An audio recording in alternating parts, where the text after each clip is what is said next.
Tuesday and Wednesday, Thursday and Friday, I just keep them satisfied. Alright, so a lot of great R&B albums came out in 2017, but no other album kept me sane during my junior and senior years of high school than SZA's debut album, Control. In this video, I'm gonna rank every music video from this soon-to-be classic album, so let's get into it.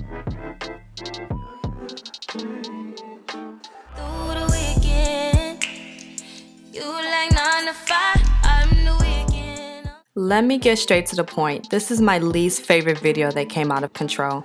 I even thought about whether or not I should even add this into the ranking, but since it came from the album, it seemed like the right choice. Let me start off by saying that I'm not disappointed that SZA chose not to do a melodramatic concept. That would be way too predictable. Plus, that's not who SZA is, judging from her earlier music videos. My problem with this video has to do with the technical aspects of it. The lighting is so horrible. I thought it had to do something with the video quality, but nope. Even in 1080p, the lighting is still horrible. A scene in a parking garage is a great idea if there's good lighting, example A. In some scenes, it doesn't even look like she's actually there. It just looked like they put her in a green screen. Like, it doesn't even look real. You're probably wondering who was behind this. Well, the neo-soul queen Solange directed it. I would expect something better from Solange considering how her music videos is, like Cranes in the Sky, masterpiece. But this was just disappointing. But let me be clear, I love artsy avant-garde aesthetics. That's what made me attracted to SZA and her music. But just because something is artsy-fartsy doesn't automatically make it good. If you weren't familiar with SZA's music and you watched the first minute of The Weeknd, you basically watched the whole video. I think she looks beautiful, but she always looked beautiful, so... Next! It said next!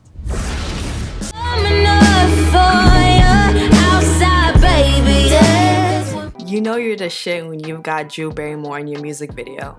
The cameo is short but sweet as Drew and SZA exchange looks with each other. Frosty, New York City makes me feel a little nostalgic of the time I lived in the Bronx. Memories of going to the bodegas after and before school and getting huge $1 pizza slices at the local pizza parlor go through my mind when I'm watching this music video. This video is wonderfully shot by the talented Dave Meyers, a director who's behind a lot of visually striking music videos, including SZA's TDE label mate Kendrick Lamar. In this cinematic, dreamy video, SZA and Donald Glover are wandering around this beautiful verdant jungle. The chemistry seems real rather than forced. SZA's mother also makes a cameo towards the end, dressed in all white and looking gorgeous as ever. A heartwarming scene is created when the mother and daughter embrace each other. What a scene. What a scene.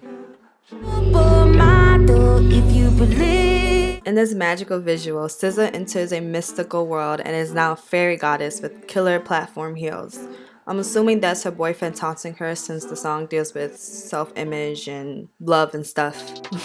Instead of running away from her bully, aka her boyfriend, she stands up for herself with her fairy powers, given by these adorable fairy black kids. The visual is fun and creative and exciting. SZA herself looks gorgeous as she exudes confidence in every scene.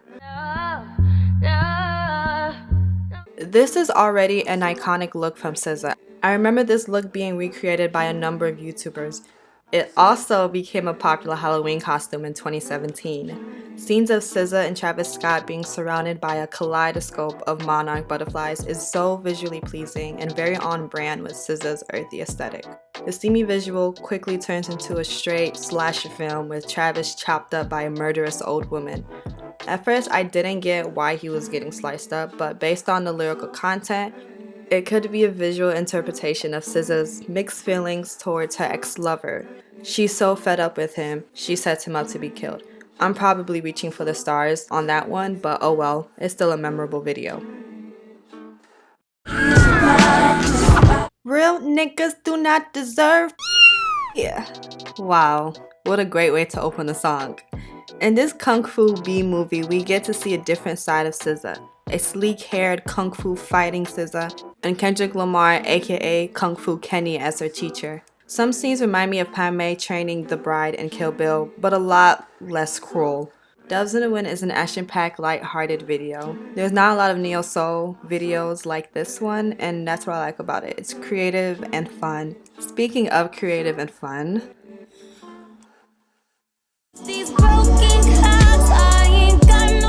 SZA and the rest of the Black Hippie crew takes us to the nostalgic Camp Control filled with nothing but pure fun. Broken Clocks was off to a great start with this recreation of the famous wake-up scene from Spike Lee's School Days. Wake up! The visual is filled with cameos from the TDE family, starring as camp counselors and bad chefs.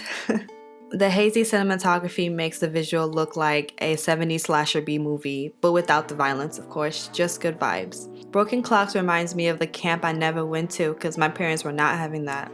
Camp Control actually turns out to be a dream that suddenly comes to an end. We see SZA snapping back to reality after being knocked out by someone at the strip club.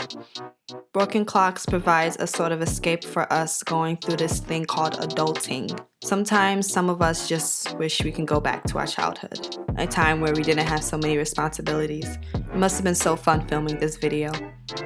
Well, thanks for watching the video. Let me know what's your favorite SZA music video. And don't be shy, subscribe.